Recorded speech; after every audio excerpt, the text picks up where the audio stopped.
वैद्यनाथ धाम में श्रावणी मेले का भव्य आगाज, वैदिक मंत्रोच्चार के बीच बजे उद्घाटन का नगाड़ा। बारिश के बावजूद उमड़ा श्रद्धा का सैलाब। 3 मंत्रियों की मौजूदगी, श्रद्धालुओं में दिखा खासा उत्साह। कांवरियों का जत्था पहुंचा देवघर। श्रावणी मेले की आध्यात्मिक रौनक और सांस्कृतिक गरिमा का प्रतीक देवघर का बाबा वैद्यनाथ गुरुवार सुबह आधिकारिक रूप से भक्तिमय माहौल में गुंजायमान हो गया। जब दुम्मा मुख्य द्वार पर सुबह 10:30 बजे राजकीय श्रावणी मेला 2025 का उद्घाटन वैदिक मंत्रोच्चार के बीच पारंपरिक रीति रिवाज से किया गया। जिला प्रशासन द्वारा आयोजित इस समारोह में श्रम मंत्री सुदीप्य कुमार सोनू, खाद्य आपूर्ति मंत्री दीपिका पांडे सिंह, देवघर विधायक सुरेश पासवान, देवघर उपायुक्त नमन प्रियेश लकड़ा सहित कई अन्य पदाधिकारी मौजूद रहे। उद्घाटन अवसर पर देवघर के पांडा समाज के विद्वान पुरोहितों ने मंत्रोच्चार के साथ विधिवत पूजा अर्चना करवाई, जिसके बाद नगाड़ों की थाप के साथ मेले का औपचारिक शुभारंभ हुआ। इस बार का श्रावणी मेला भव्यता, व्यवस्था और सुरक्षा के मामले में विशेष है। मंच से अपने संबोधन में श्रम मंत्री सुदीप्य कुमार सोनू ने कहा, श्रावणी मेला केवल धार्मिक आयोजन नहीं बल्कि यह राज्य की सांस्कृतिक पहचान है। हम हर साल इसे बेहतर करने का संकल्प लेते हैं। इस वर्ष श्रद्धालुओं की सुविधा को लेकर खासा व्यवस्था की गई है। साफ सफाई, पेयजल, ट्रैफिक नियंत्रण, स्वास्थ्य सेवा और मोबाइल शौचालय की संख्या बढ़ाई गई है। सभी विभागों को आपसी समन्वय की कार्य करने के निर्देश दिए गए हैं। हमारा लक्ष्य है कि हर श्रद्धालु को देवघर से संतोष और श्रद्धा के साथ लौटने का अनुभव मिले। हफीजुल को गैर मौजूदगी से उठे सस्पेंस के बादल।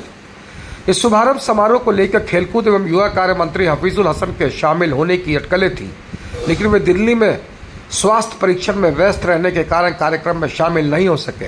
अंतिम समय तक उनके आगमन को लेकर स्थिति स्पष्ट नहीं हो सकी, जिससे सियासी गलियारों में हलचल जरूर दिखी। बारिश बनी बाधा, फिर भी दिखा भक्तों का उत्साह। उद्घाटन समारोह के दौरान बारिश के व्यवधान जरूर डाला, लेकिन श्रद्धालुओं का उत्साह कम नहीं हुआ। दूर दराज से पहुंचे कांवरियों के जत्थे देवघर में दाखिल होने लगे हैं। हर ओर हर हर महादेव की गुंज, भगवा रंग में रंगी सड़कों पर उमड़ते श्रद्धालु बारिश में भीगते हुए बोल बम के जयकारे। ये दृश्य बाबा नगरी की आस्था और ऊर्जा को जीवंत कर रहा है। प्रशासन की अपील, सहयोग करें, अफवाहों से बचें। उद्घाटन के बाद उपायुक्त नमन प्रियेश लकड़ा ने आमजन से अपील की है कि वे मेला व्यवस्था में प्रशासन का सहयोग करें। किसी भी समस्या की स्थिति में सहायता केंद्रों से संपर्क करें। उन्होंने कहा कि श्रद्धालुओं की सुविधा और सुरक्षा सर्वोच्च प्राथमिकता है। सभी विभाग अलर्ट मोड में है और 24 घंटे नियंत्रण कक्ष संचालित किया जा रहा है। इस वर्ष का श्रावणी मेला धार्मिक ही नहीं, सामाजिक और प्रशासनिक समन्वय का प्रतीक भी बनकर उभरा है। उद्घाटन के साथ ही बाबा धाम की फिजाओं में आस्था के उमंग और सुरक्षा व्यवस्था का सुकून साफ महसूस किया जा सकता है। प्रशासन से लेकर पांडा समाज और आम नागरिक सभी की तैयारियों ने साबित कर दिया है कि यह मेला सिर्फ आयोजन नहीं, जन भावनाओं का महापर्व है। व्यवस्थित है, यहाँ से हम लोग आज उद्घाटन हम लोगों ने किया। उसके बाद हम लोग ये देख रहे हैं कि श्रद्धालु गण कुछ संख्या में या आज से भी शुरू कर दिए हैं यहाँ पे आना। हम लोगों ने यहाँ पे टिकटिंग काउंटर तक में निरीक्षण किया है, जो व्यवस्थाएं हैं वो देख रहे हैं और लगातार भी हम लोग देखते रहेंगे, क्योंकि पूरे श्रावणी मेला का ही प्रारूप इस तरह का है जो हम लोगों को लगता है कि डेली बेसिस पे मॉनिटरिंग करना।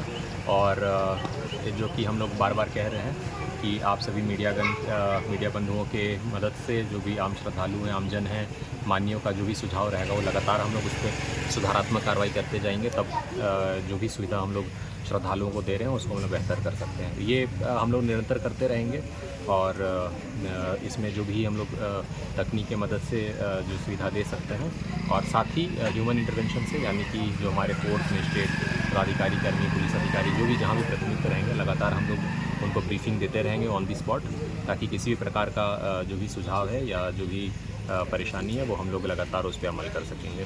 ठीक है।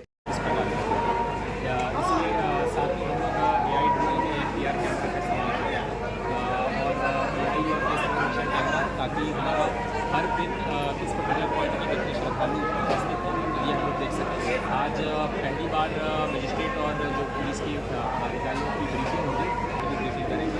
हमें तकनीक का इस्तेमाल हम कर सकते हैं जब हमारा जो मानव है और मानव संसाधन है इसका बेहतर इस्तेमाल कर सकते हैं। सर, एक चीज़ देखा गया है, अक्सर जो श्रद्धालु आते हैं प्रांगण तक पहुँचते हैं काफ़ी तकलीफ होती है, वहाँ अंदर जाकर अंदर व्यवस्था नहीं कर सकते, तो कहीं ना कहीं उनकी आस्था को चोट पहुँचती है। प्रबंधनों चाहे मानव संसाधन का प्रबंधन, हम लोगों ने इस बार वर्कआउट किया है कि शहर में जब एंट्री करते हैं तो अलग अलग जो हमारे डाइवर्जन पॉइंट्स बनाए हुए हैं, भीड़ को देखते हैं और अलग अलग होल्डिंग पॉइंट्स बनाए हुए हैं।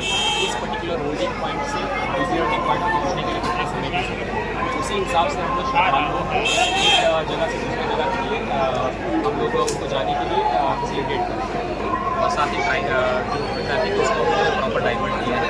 हम लोगों ने ये पर्टिकुलर कैलकुलेट किया है कि 1 मिनट में मुझे पूरा विश्वास है कि इन सभी समय को और हमारे जो पूरे स्टेट के कल्चर प्रबंधन को अगर हम लोग करेंगे तो श्रद्धालु जो पूरे के वर्षों से हम लोग जिस तरह से अर्घा और जलाभिषेक कराते हैं वो हम लोग बेहतर करा पाएंगे। साथ ही जो शीघ्र दर्शन है वो भी संडे और मंडे को बनते हैं ताकि जो हमारे आम श्रद्धालु हैं उनको हम लोग बेटर केटर कर सकें और प्रॉपर क्यू मैनेजमेंट भी हम लोग करेंगे। इंद्रवर्षा तो उस कांवरिया पथ में है जहाँ पे हम लोग खड़े यहाँ से शुरू होकर महत्व के कॉम्प्लेक्स तक साथ ही लिस्ट पूरी में AC पंखा लाइट को दुरुस्त कराया जाए ताकि लोगों को किसी प्रकार की असुविधा नहीं हो।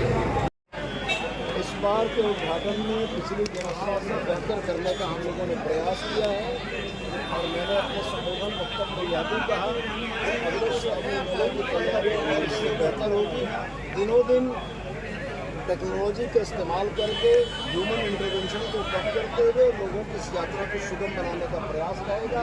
इस बार AI chatbot, RFID, face recognition camera, head count camera, AI base camera unit, इन तमाम चीज़ों को लगाकर हम लोगों ने इस यात्रा को निर्विघ्न और सुगम बनाने का प्रयास किया है और अगले बार की योजनाएं अन्य हैं जो हम लोग समय आने पर आपको बताएंगे। फ्लाईओवर